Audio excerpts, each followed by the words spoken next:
Welcome, everyone. We are so excited for tonight's program.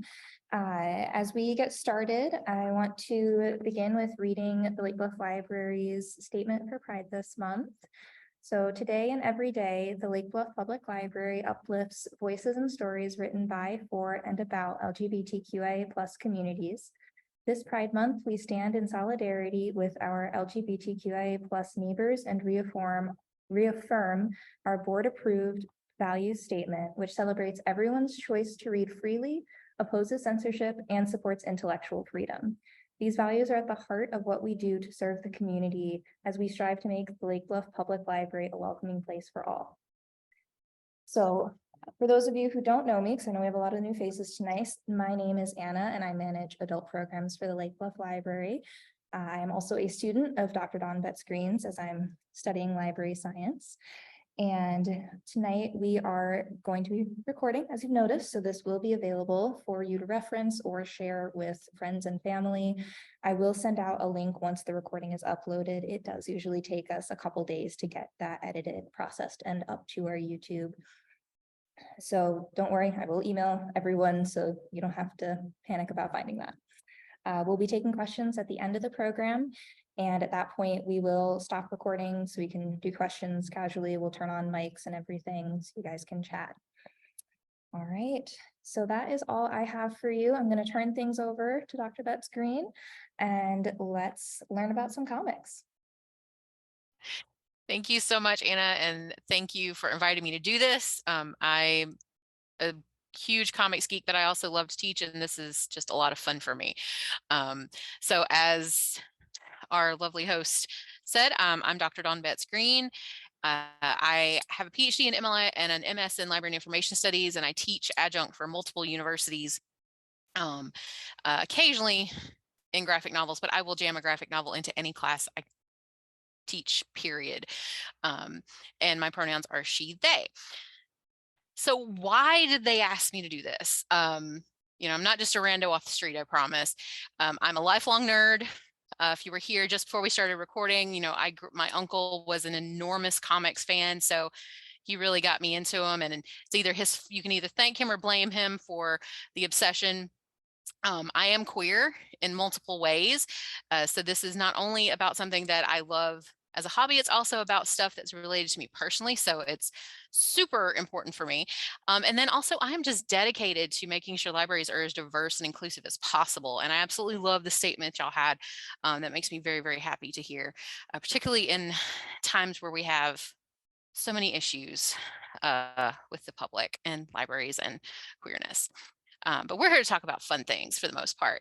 So just some terminology. For the most part, people know LGBTQ, lesbian, gay, bisexual, transgender, and queer. I is for intersex, which is the appropriate term. The older term is hermaphrodite, which isn't really used anymore. A is for asexual, aromantic, and agender. It's a spectrum there. And the plus, which is my favorite part, is all the many, many identities that cannot be captured in our acronym or the words we just don't have yet. Right. I identify as lesbian, but also as genderqueer, and genderqueer is not a thing that I really had access to as a word for most of my life. So this plus covers all those things that we may not have named yet. Queer, I will be using it as an umbrella term, not as a way to erase any specific identities, but just as an easy and quick term to discuss the entire community at once. If you're not a library person, ALA is American Library Association, and LIS is Library and Information Studies. I may or may not throw those around because I forget that all these acronyms are not something that everybody knows, but I use them on a daily basis. So that is what I'm talking about if I do that. Okay, that's cool. That's great. Why are graphic novels so important? If you're here, I probably don't have to give you this bit, but we're going to do it anyway. Graphic novels have this really interesting existence. They have this, and Moeller and Becknell said it, they have this potential to show human experiences in a way that other literary forms can't, right? If you're a book person and you're one of the book people who sees, you know, the movie in your head when you're reading, you know how into it you can get. But if you've got images in front of you and the words and they're tying it together and you're watching it, it's almost like watching a live movie in front of you. And it's a different kind of experience. And there's just really nothing else like it. And throughout the presentation, you'll see lots of uh, cuts from different graphic novels. All of them will have little tags at the bottom telling you where they're from. Okay, so that's cool. That's cool. Graphic novels are great, but why are queer graphic novels important, right? So why am I here? Why are we all sitting here in, you know, some of you in your jams, you know, listening to me yammer about queer graphic novels? And really the only word is representation. Um, you know, representation is so very important for those outside of the queer community and outside of any community that's being represented. It can inspire empathy and it helps combat fear and intolerance and ignorance because we're afraid of what we don't understand, right? In LIS, we have an article that pretty much everybody has read about 1 billion times by Rudine Sims Bishop called Mirrors, Windows, and Sliding Glass Doors. And the short of it is, Bishop says that libraries should contain books of many kinds, things that we can see ourselves in, things that we can look through and see other people's lives, and things that we can experience other people's lives with. And I think graphic novels really fits that last one, but also, you know, it fits all of them, but it's a really visceral sort of sliding glass door when you get into graphic novels. For the groups being represented, it provides role models, right? Gives you a basis for aspirations. You are allowed to have identity building and community and just flat out proof you're not alone, which can be the most important part sometimes. There's a quote, and I can never remember who says it, but it's like, we read to know we're not alone. And that's really at the base of all of this. This is one of my favorites. Whoopi Goldberg watching TV and seeing Uhura on Star Trek and seeing a Black woman on TV not playing a servant. And that was important to her. That allowed her to have a vision of what her life could be. And I had a similar experience. I grew up in a very small town near Birmingham, which is where I live now. And I didn't know any queer adults. I didn't know queer adults until I went to college. And this is Dr. Erndl on the left and Dr. Kafka on the right. And Dr. Erndl has since passed, but these were the first 2 queer adults that I knew, and they were professors. Up until that, it was very silly to me, but up until that point, it had never occurred to me that it was a possibility to be an out adult and be a professor. Like, those 2 things didn't exist because I didn't know anyone. I didn't have that representation. And this was the late 90s, you know, I didn't know. So without that, without those people, without seeing myself in that classroom, I might not even be sitting here. We would not be having this conversation. And so that's how representation changes lives, right? It gives possibility. So that's why it's so important that we have diverse collections on the shelf, and have lots of representation, lots of kinds of representation for marginalized groups. Okay, that's fantastic. Representation is important. Take nothing else away. That's what you need to take away. But why do people hate graphic novels? And if you don't know, there are a lot of people who do hate graphic novels. If you're a teacher or a librarian, you have heard it, right? People think they're not real books. They're not real reading. Yes, rat queens. I love rat queens. You know, they're too easy, or there's too many pictures, or there's not enough text, or about a million other reasons that you or your kids shouldn't be reading them.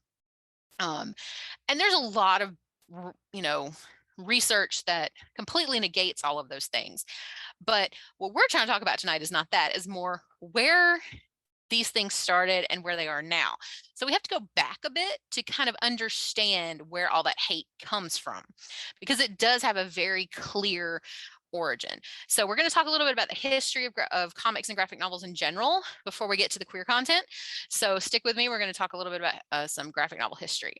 So the first use of comic book was in 1897. There are earlier, some note an 1842 publication that I can never remember the name of because it's French and it's translated, and I'm terrible at French. But this is really closer to what we think of as comics and graphic novels versus that.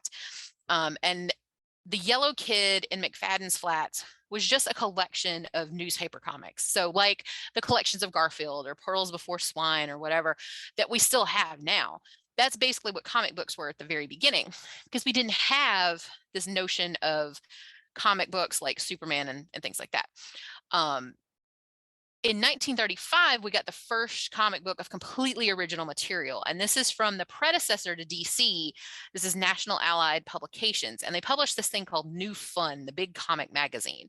And it had just stories in it. It wasn't one single character or anything like that. And I don't know if you can see at the bottom, it's like new comic strips, sports, prizes. So there was a lot of stuff in there, a lot of different kinds of stories. But this is where we get our early superheroes. So 1937, this character called Slam Bradley appears, who's the precursor to Superman. And then in 1938, we actually have Superman popping on the scene, followed by Batman the next year. And that Action Comics #1, which is the third image, that is probably the most valuable comic ever, right? Because that's Action Comics #1. That is the appearance of Superman as we know him now, really. But then you have Batman popping up. And so you start getting this turning point where it stops being about newspaper comics and comic strips, like, like are published in the newspaper, just like one and done little, um, you know, short story. We start getting a full story or 2 or 3 stories based on one person, but a much longer format. So these have massive appeal, right? That just everybody loves them. And so we get the beginning of the golden age of comics, starting with Batman and Superman. So from like 1938-ish to the mid 1940s, this is really the peak of comic popularity. And this is where all of our major superheroes that people who don't even read comics can identify, right? Superman, Batman, Wonder Woman, Green Lantern. All of these people came into existence in this time. But looking at the time period, this begins just before we get into World War II. So during World War II, lots of popularity, but post World War II, the superhero comics really kind of fall away. There's people still read them, but the popularity isn't nearly what it was. And there's a lot of reasons for that. Some of them directly related to the war, but there's not one definitive reason. It just kind of dips. And so what happens is they need to pick up where those kind of dropped off. They need to make the money and the popularity. They need to get that back. So we get this influx of horror and Western and romance and crime comics, right? So some of them are amazing, right? And I'm a huge horror fan. So some of the early horror stuff is just fantastic. But the problem is that the superhero comics and the earlier comics were really they were marketed to everybody, but really they were a thing that kids could read. When you start getting the horror and the crime and things like that, those were not really aimed at children. Those were aimed at adults. But comics had already gotten this reputation of being for kids. And so the graphic nature of the horror and you can see that second when they're teenage dope slaves, and that's an actual comic. These were not intended for little kids. These were not Superman, right? And I really think that like the horror and the crime, that's really what almost drove the coffin nails home for comics, because they were so graphic, and a much different sort of audience. Well, I'll say graphic. They're not graphic compared to what we have now, but very graphic for the time. So we have all these different comics that are building popularity. At the same time, we've got somebody in the wings because somebody always ruins the party, right? And for us in this situation, it's Frederick Wortham, who was a doctor. He was a really highly respected psychiatrist, and for good reason. He was good at what he did, apparently, but he also worked against Jim Crow laws. He worked for civil rights, but then he also caused a ton of trouble for the comics industry. Wortham wasn't the only critic of comics, and he wasn't even the only vocal one, but he was the most notorious. He was the one that caused the most trouble, and he was probably the loudest for the most part. And to be fair, Rat Queens has the best response to him. If you'll pardon the he really does almost kill the entire comics industry with his obsession with how bad comics are. He has a lot of publications starting in the late 40s. There's a symposium about the psychopathology of comic books.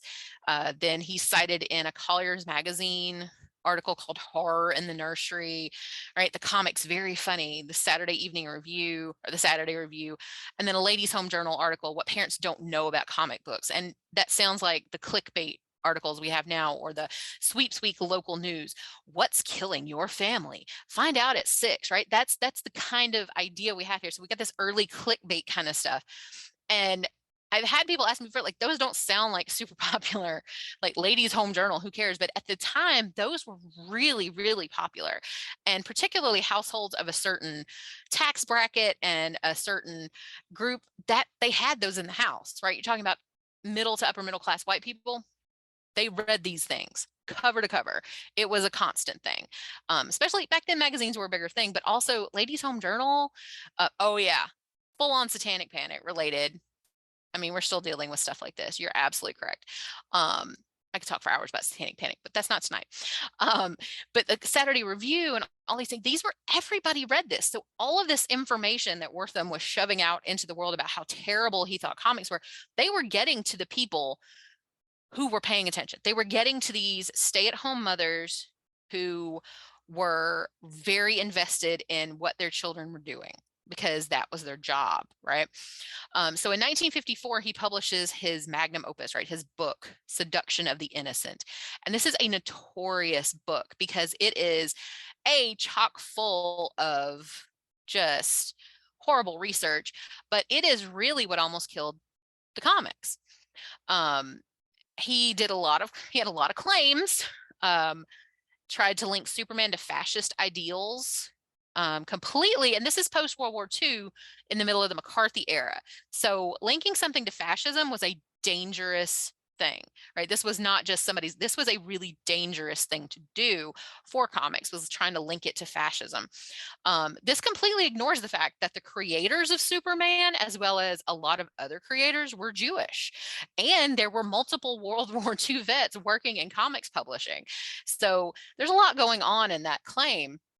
But he said that Superman, the psychology of the comic undermined the authority and dignity of the ordinary man and woman for children. So basically, if you read Superman, you're just going to ruin your brain for thinking about anybody else.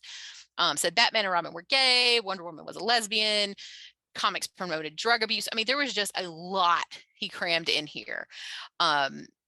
He said that nobody under 15 should be allowed to read them. And I won't go into it here because it takes too long, but there was a lot of research that he claimed was actual research, which was just not. It was poorly sourced, poorly done. And it's one of those things where check your sources. Nobody really did that because they just full on believed him. There was this notion that comics weren't great prior to this. They were just like, oh, they're not really reading. But with Wortham and his other critics, they started drifting away from that and really started to lean into this. Comics are for kids, and therefore anything that's not, quote, child friendly in these comic books is actively harming them. And so you have Senate investigations and lists of mother approved comics. And one thing I will say during the Senate hearings, this guy, Bill Gaines, testified, and they asked him, this comic cover, which is not graphic by today's standards, but then was pretty graphic, that, was this in good taste? And Bill Gaines is like, well, yeah, it's a horror comic that is in good taste. It would be bad taste if I had made the crime scene a little more visible. Bill really didn't have anything for these people. He really did not have a care.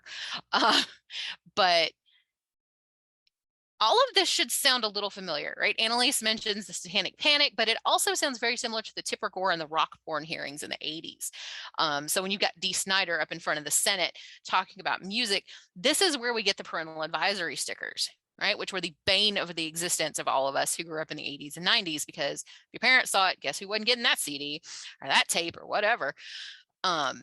So from Tipper Gore and the Rockborn hearings, we got the parental advisory. From the Senate hearings on comics, we ended up with the Comics Code. The Comic Magazine Association of America created it to keep the Senate from doing something. And so this wasn't a required thing for you to have this comic stamp on your book, but if you didn't, retailers were probably not going to carry it, because they wanted it for reassurance, because if it wasn't on there, the mothers weren't letting the kids buy them. They weren't going to let them read them. This banned all graphic violence, all gore, disrespect for authority, pretty much any depiction of sex and sexuality, unless it upheld the sanctity of marriage, quote unquote. And it really wasn't completely defunct until 2011, but we'll get into that a little bit more later.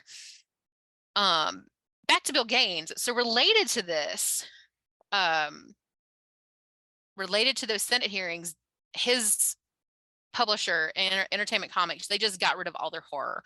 And so what they did was focus on sci-fi, which was fine until they didn't get a code stamp in 1956. Now, this story had already been published in Weird Fantasy number 18 in 1953, but there was a story they had to pull from Incredible Science Fiction 33 in 1956 because of other code violations. So they're like, well, we'll just reprint Judgment Day, this one they had run before. Apparently that was a problem too, specifically because the astronaut main character was Black. Now, keep in mind, the code didn't actually say anything about the race of characters in comics, but this was the reason they were given for it not being able to be published, was that the main character was Black. So Bill Gaines just said, screw it, and quit doing any kind of comics. And that was the last standard comic that they put out, and they decided to focus on Mad Magazine, and that's what they did from then on. Because he refused to change the story. He's like, no, just no, but also it makes no sense. So they just gave it up.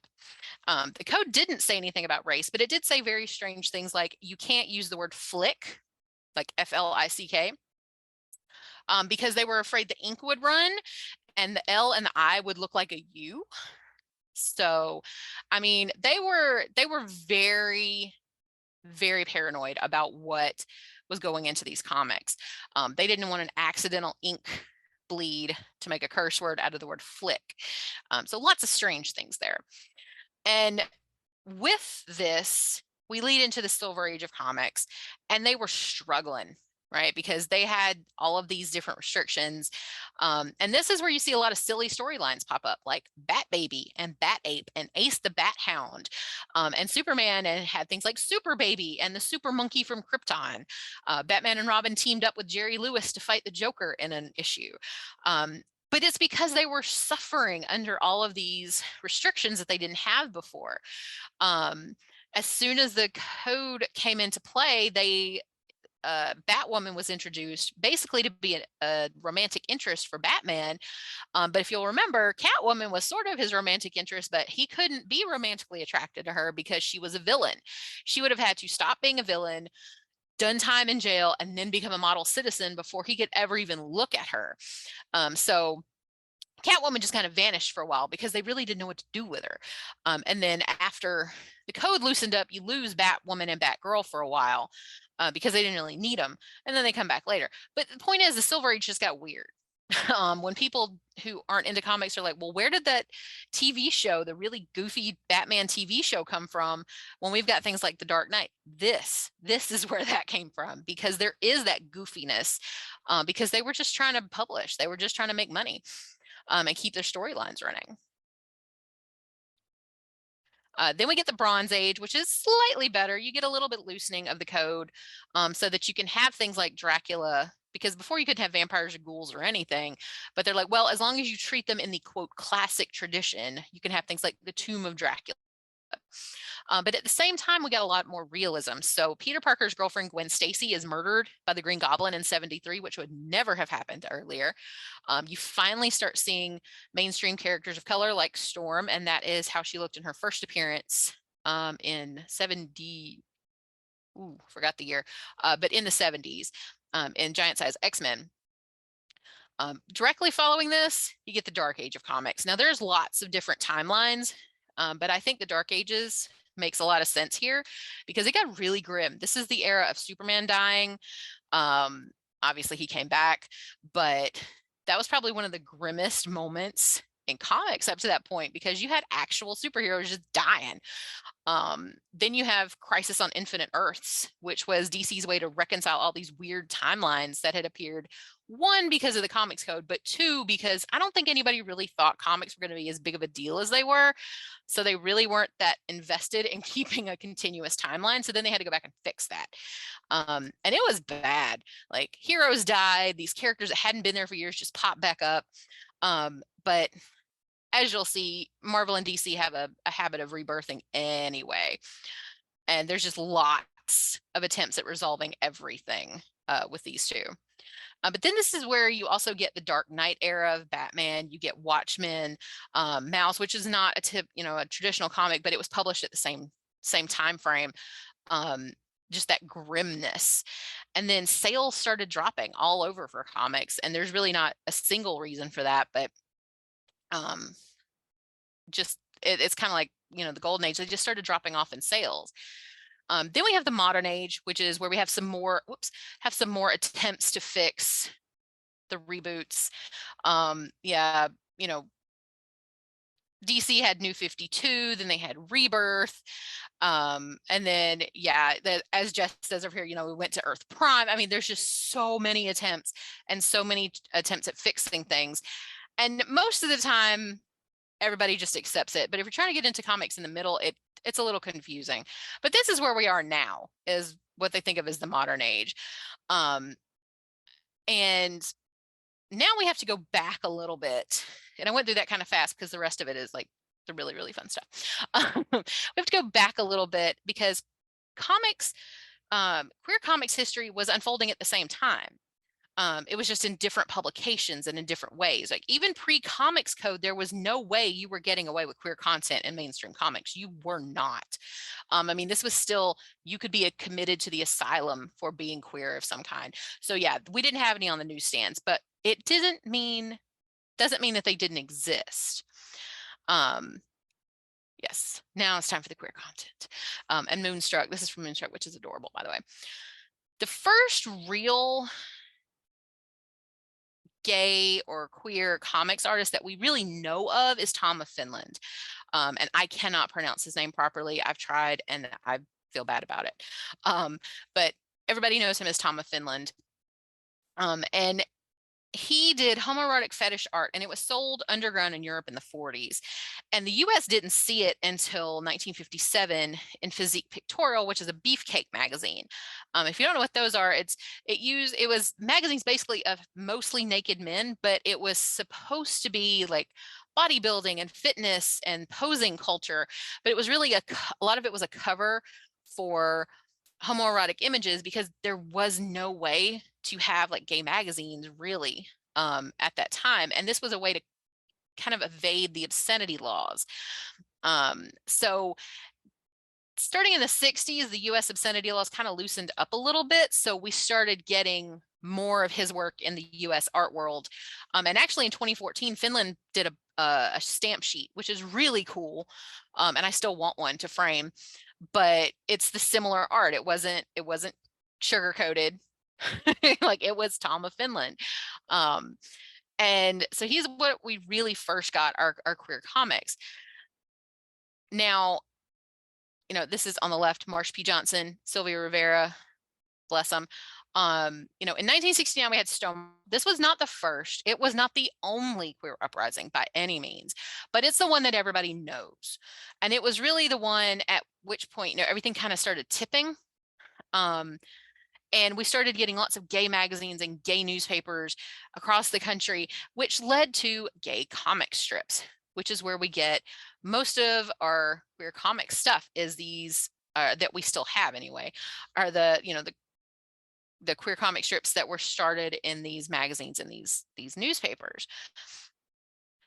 We started getting, there was a really big underground comic scene, particularly in San Francisco, but things like Sean's Gayer Than Strange, Miss Thing by Joe Johnson, Harry Chess, That Man from Auntie by AJ. But it was mostly, a straight white man's world, even in the underground comics. And then Trina Robbins popped in and she started doing a lot of women's comics, right? So we get Sandy Comes Out, which is really important. It was landmark because it was a lesbian that wasn't derogatory. It wasn't erotic. She was just a lesbian living her life. But Robbins was straight. So we still had all these straight people telling the stories in these major underground comics. Then we get Mary Wings, and we finally get an authentic lesbian voice. And there were also obviously other queer comics artists doing these things at the same time as Mary Wings, but she did Come Out Comics and Gay Heartthrobs and Dynamite Damsels. So we started getting actual gay voices in these underground comics. And at the same time, again, in those newspapers, in those magazines, we had lots of comic strips happening. One of those was Rupert Kennard's Brown Bomber and Diva Touche Flambe, which were the first continuing Black queer characters. And I love them. I think they look fantastic. And I would love to have those in my newspaper every day. But this is the same time we also get some other popular names popping up, which we'll talk about in a second. The only mainstream queer representation we really see is in Doonesbury. I mean, there's little things here and there, but this was a pretty big one considering that everybody carried Doonesbury. So you had Andy Lippincott coming out in 1976, and some places were like, yeah, we're not carrying that. And they didn't publish that one, which happened also with a, I can't remember the comic strip. There's another comic strip that happened with much later. But Andy was an important character because nobody was talking about gay people in these comics. He disappears for a little while and comes back as an activist. But he's a standard part of Doonesbury throughout the 80s. At the same time, you have Howard Cruz, who is from Birmingham, by the way. So there you go.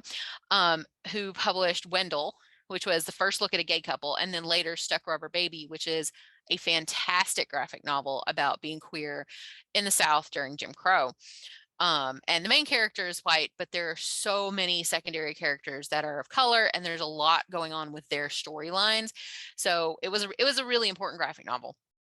But Alison Bechdel, Dykes to Watch Out For, 1983, was being published in all of these queer newspapers. And Dykes to Watch Out For is pretty important. It had a lot of varied experiences of queer life. It had trans characters and disabled characters, which were not really being covered in other strips. And plus the main character there ends up being a librarian. So of course I can't hate it.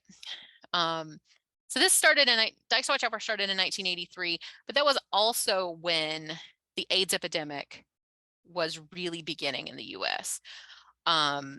This is when we had the enormous rise in cases. There was no understanding of what this was at the time. It was just people dying.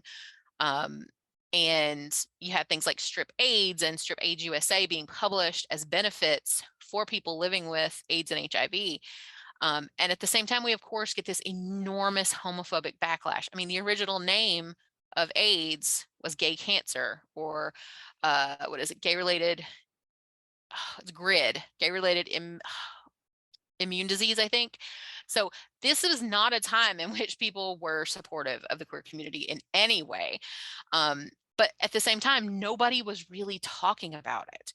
Nobody in the mainstream was talking about AIDS in the comics and trying to discuss it, which was why it was such a big thing when Andy Lippincott was diagnosed in Doonesbury with AIDS.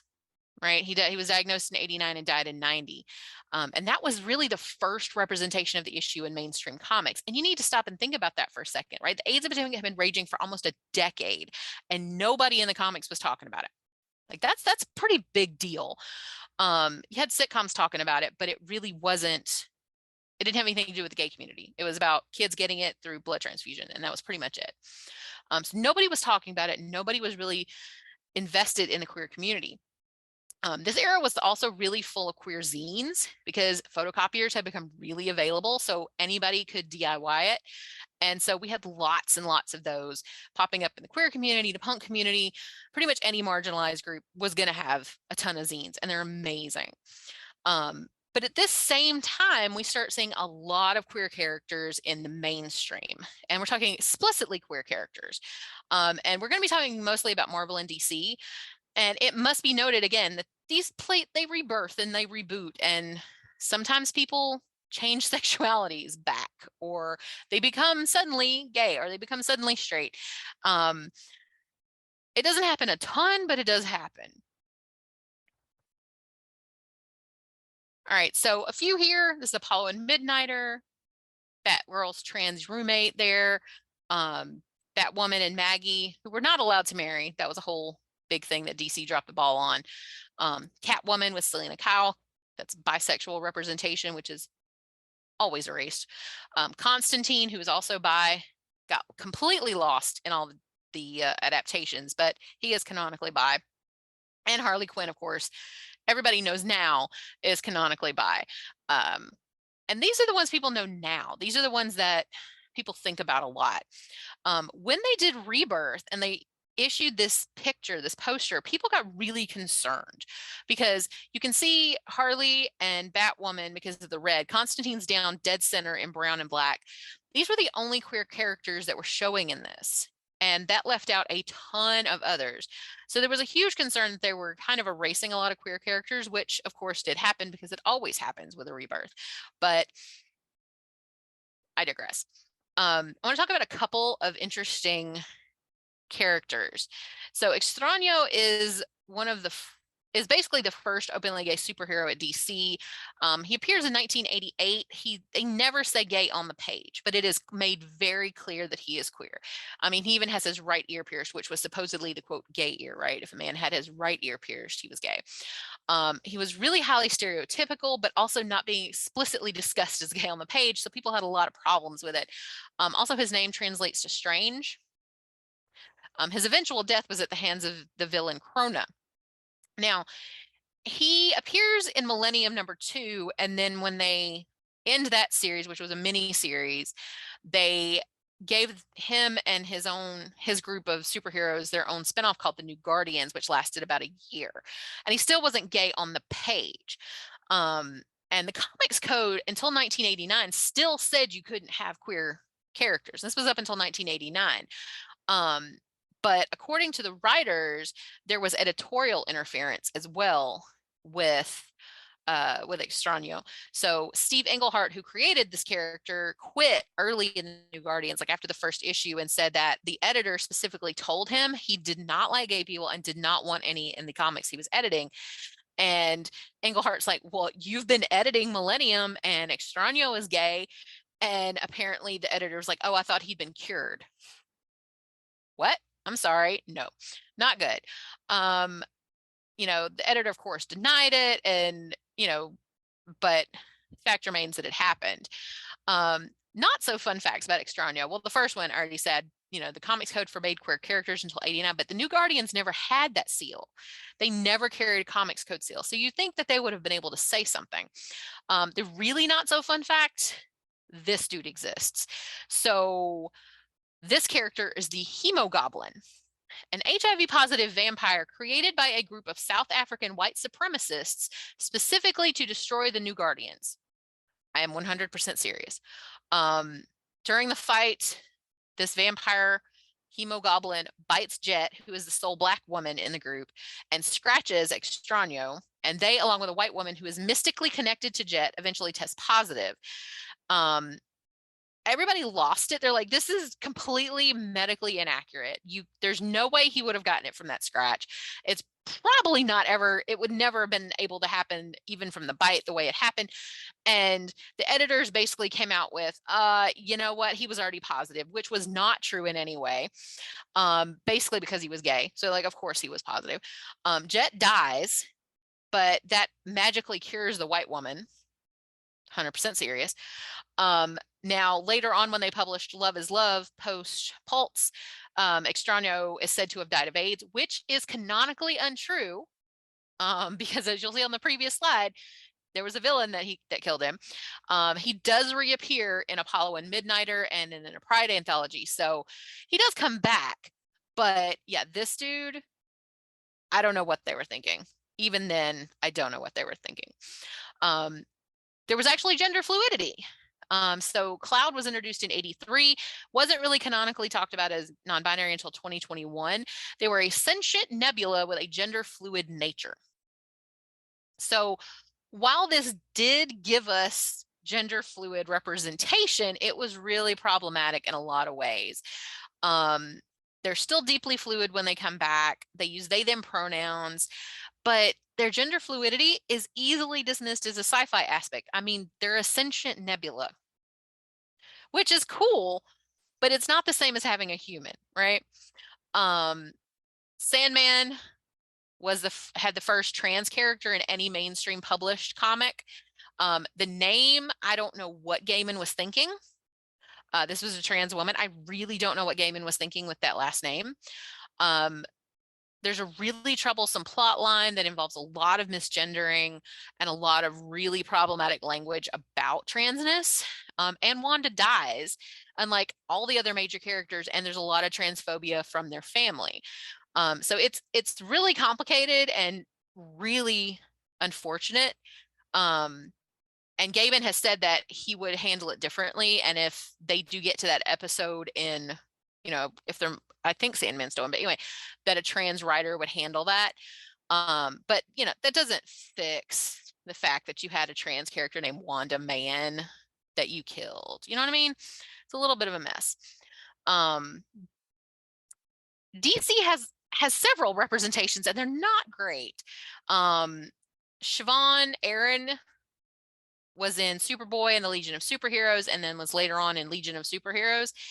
And there was a very strange storyline about an alien occupation disrupting life, and they were unable to get their medication, so basically their hormone treatments, and they begin detransitioning, which is of course a painful process, both physically and mentally for someone, and it's not handled well. The pronouns shift back. There's a lot of weird detransitioning plot that gets lost. And then this character just fades out without any further identification. And there's really problematic, tropes about the trans character being inherently deceitful, and it's not great representation. So DC is not doing great with trans people, period. The only one they did do okay with really was Coagula, who popped up in Doom Patrol. She was a computer programmer and former sex worker, and she had these weird powers where she could dissolve and solidify things. And she tried to join the Justice League, and as she says here, I suspect they like my powers but couldn't handle me. So there's this implication that her transness had something to do with it. She is the first trans superhero, and she was written by a trans writer. So that was important. So they didn't do great earlier, but they didn't do badly with Doom Patrol and Coagula. So I will give them Coagula. She ain't perfect, but she's better than the rest of them. Marvel, of course, has tons of queer characters as well, not to be left out, right? You have Wiccan and Hulkling, Shatterstar. There's a lot of X-Men, because X-Men is just one big metaphor for gay people, right? But then Carolina Dean, Lucy in the Sky, in The Runaways. Elektra had a lesbian relationship. Karma, there on the far right, was lesbian. And Deadpool, there in the center. Absolute pansexual perfection. And yes, that is canonical, straight from the writers. No pun intended. And also they had North Star, who came out explicitly in 92. I mean, it's a very awkward sort of coming out scene in the middle of like a fight, but he does say, I am gay. And then 20 years later, they have him actually marrying his partner, which was an important thing. I mean, they sent out like save the date cards, which I used to have one of.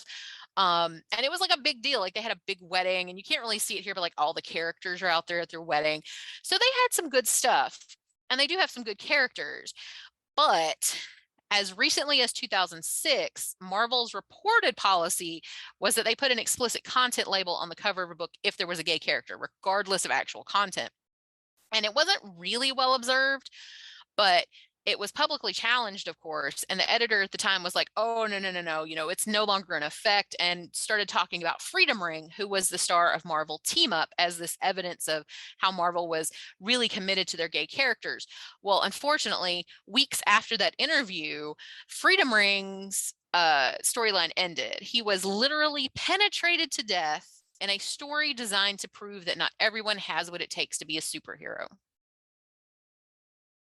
I'll let you sit with that while I go on. Not good, Marvel, not good at all. Lots of problems. And then there's the rampaging Hulk incident. So this is a little bit further back in 1980. The rampaging Hulk was sort of a separate timeline or separate publication that was aimed at mature audiences. At some point, it just became the Hulk with an exclamation point, but it started as rampaging Hulk. And there was this one storyline called A Very Personal Hell, where Bruce Banner is hiding from the police in a YMCA. Two men at the YMCA notice him and decide he's cute. They follow him into the shower, and it's made clear that they are probably going to sexually assault him. It does not happen on page, but Banner's fear is so enormous that he can't even turn into the Hulk, which is really inconsistent, number one, with how his fear has worked in previous iterations in this comic.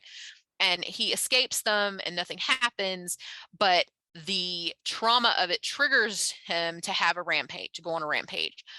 This was, of course, highly criticized because, obviously, and of course they were like, well, it wasn't the intent to be homophobic. And everybody was like, well, honestly, it's 1980 and that's the first on-page gay men and you had them be predators.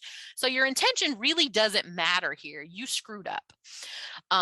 So while we have lots of representation now, it's definitely not perfect, and it definitely did not start that way. It's taken a lot of time to come from the rampaging Hulk storyline to, North Star getting married. Marvel does have some good trans characters. Some of them, Jesse Drake was in only a couple of issues of Marvel Comics Presents, but then came back in Marvel Voices Pride, just kind of as an appearance, but constantly had really problematic tropes. Like there was a storyline where she needed to hide in a women's shelter and is openly misgendered. And there's a lot of other weird tropes going on as well. Jake Young in the Avengers, that's in 2011, 2012, marginally better, but there's a lot of dead naming, which is not okay. This one down here on the far right is the Hydra Queen, and this is in 2011. Really heavily veiled and vague representation of transness. But the problem is they're not just a villain, but an actual Nazi. So, and not to say you can't have trans villains. We need trans villains as well as we need trans heroes and gay heroes. But that's not a good look. Especially when the rest of your trans rep isn't robust, right? Sarah, which is this one in white, is in Asgard's Assassin. And this is actually fairly solid rep, so I'll give him this one. She infrequently reappears. She's not there constantly, but she's also a lesbian, and marries Angela, who is Asgard's assassin. So there's fairly good representation there. She's just not a constant character. Tong, which is one of the cutest ones, is the little alien creature in pink. That was a separate species that were in Fantastic Four. They were basically henchmen, but then they were separated and now they're not henchmen, and it's all very complicated. But his or there, I don't remember if it's a there, we'll say there. I don't know that they were a huge part of the comic, but their representation was fairly positive. But it has the same issue as Cloud, right? This is not a human at all. And so it's easier to get away with having, gender and sexuality be fluid and playing with because they're not actually human. So it's good, but not great. Koi Boy is an Unbeatable Squirrel Girl, which is amazing. The rep is really low key. Like the only reason anybody knew he was trans is that somebody spotted a binder in a scene where he's changing. So there's that. Charlene McGowan, there's no problematic tropes with her. She's an immortal Hulk. Clear trans identity, right? They show her with like trans colored, coffee mugs, things like that. So she's trans all along, has just developed as a trans person. So that's actually a good thing. In New Mutants, there are several characters, but they are so background, and it's very unlikely that they're ever going to have a main story. And it's good that they're there, but again, not main characters at all. So not Marvel and DC do okay, but sometimes they really screw up. They haven't screwed up as bad as the Hulk in a while. So there's that at least. And then we have Archie, which surprised everybody, right? Kevin Keller moves into town, openly gay, he dates There's like cameos about George Takei. There's a lot of talk of closeting and harassment. And it's very cool that Kevin Keller moves into Riverdale and is gay. The bigger thing for me was when they had Jughead come out as asexual, because being ace is not very well represented, number one. But B, Jughead is an established character. He has been in Archie from the beginning, and to have him come out as asexual is super important. And the writers were like, yeah, he's always been asexual. He's never really dated anybody that much, but he didn't really have a word for it till now, which I thought was amazing. Like, I was never a huge Archie fan, but I loved this about Jughead because they did such a good job of just of having that representation, and it not just being a character that drops out of the sky, right? This is a character that everybody knows and has grown up with, and it's like you're learning along with him, basically. And it's very good. Obviously, this did not transfer to Riverdale, the show, apparently. So people were real mad about that, but I did not watch it, but so I heard. So I'm gonna have to kind of speed race through the rest of this. I'm very sorry, but it is being recorded, so you can kind of go back and pause and get the stuff. There's lots of places, award lists. ALA has a lot of award lists. But also there's the Rainbow List and Over the Rainbow List, which are not awards, but are massive. So the Rainbow List, I think, had several hundred things on there. And you can always find comics on there. The Lambdas, Glad Media Awards, they all have comics listed. There's entire presses. Northwest Press has really good stuff. This is just a handful of the ones that I really like. Also, this is my favorite. I'm going to stop here for a second because this is my favorite resource. They don't have every queer comic in the entire world, but they're doing constantly adding. The filters over here are amazing. So you can look up a genderqueer horror in this kind of art style with coming out stories in it. And if something exists in their database, it's going to pop up. I cannot express to you how important that is. So go here. It's not the end all be all because they're still working on it, but it's so good. I hate talking about challenges, but unfortunately in our current state, I will mention it. Queerness is basically the most cited reason for book challenges. And this is not last year's, but the year before's reasons for challenges, actual. Renee, you're absolutely true. The filters are amazing. You can filter down to almost anything and it's beautiful. But these are the reasons for challenges from 2021 censorship reports. And the ones in red here are the ones that were attached to books with queerness in them. There's everything from anti-family to woke to pedophilia and grooming. These are such harmful ways to look at books with queerness in them, but this is what we're up against. This is why it is so important that libraries have events like this and that people like you come and support events like this, because it just shows people that, yes, these people need representation. We have a need for this in our community.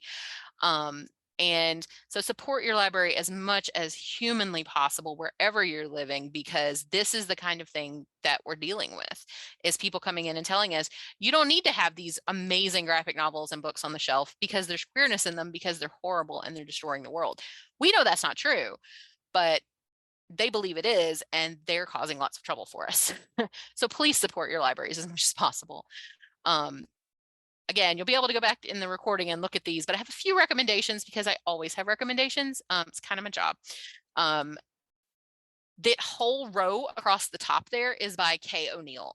The original publications were under Katie. They have since come out and said they use they, them and go by Kay. So if you see a difference in Kay versus Katie on covers, that's why. But there's 3 T-Dragon books and then these other books, and this is not all of their stuff. But pretty much anything they write is going to be A, amazing, B, full of queerness, and C, just absolutely delightful. The T-Dragon Society reads like a Studio Ghibli movie watches. So if you've watched Studio Ghibli and you love them, you definitely need to read the 3 T-Dragon books because you will get the same vibe. It is just amazing. There's also lots of things like Snapdragon, which is one of my favorite ones I've read this year. But the others, of course, you should check out. But I very much love Snapdragon. It's good. It's so good. Beetle and the Hollow Bones is a really, but Squad, I have to give a shout out to Moonstruck, because I was very sad when there were only 3 volumes, but the one on this page that is the most important for me is Wandering Sun. This is a manga. I'm not sure how many volumes it is now. This is so important because not only is there a trans girl and a trans boy, there's a trans man and a trans woman. You do not see generational continuance in the trans community in books, because so many of the trans and queer elders have died by many different ways. So having that representation of queer elders is so beautiful. So I will love Wandering Sun until the day I die, specifically for that trans elder element for these kids. So it's wonderful books. Lots of adult. Snagglepuss will break your heart. He is queer, which is amazing, but it's also set in the 1950s. So that gives you some kind of idea. I did not realize it was set in the 1950s, and I sat here and ugly cried in my office reading it. So there you go. Archival Quality has side queerness, but it is about an archive, so must rep that. And Thirsty Mermaids, Kat Lee has written multiple things, and Thirsty Mermaids is hands down my favorite of them so far. Again, I'm not going to go through all of these. I can't. I love it. Rat Queens, of course. Bingo Love broke my heart. Is amazing. Beautiful representation of queerness and people of color, but it broke my heart. So do be warned. Lots of nonfiction. Of course, there were biographies listed in some of the other slides, but these are really good. So people you want to help understand, these 2 on the left, the quick and easy guides, they are so helpful. Right? I flipped through them. Also, the snails are really cute, but I know people who have given them to their parents to help them understand why they, them pronouns are important, and how to use them. And these are really great for understanding yourself as well. They're not just for people who aren't in the queer community. I know I ran through that at like Naruto run speed, that little last bit, but again, it'll be recorded so you can go back and pause and write all this stuff down. But I wanted to leave some time for questions. So if you have any, I'm happy to answer them. 100% always happy to answer questions.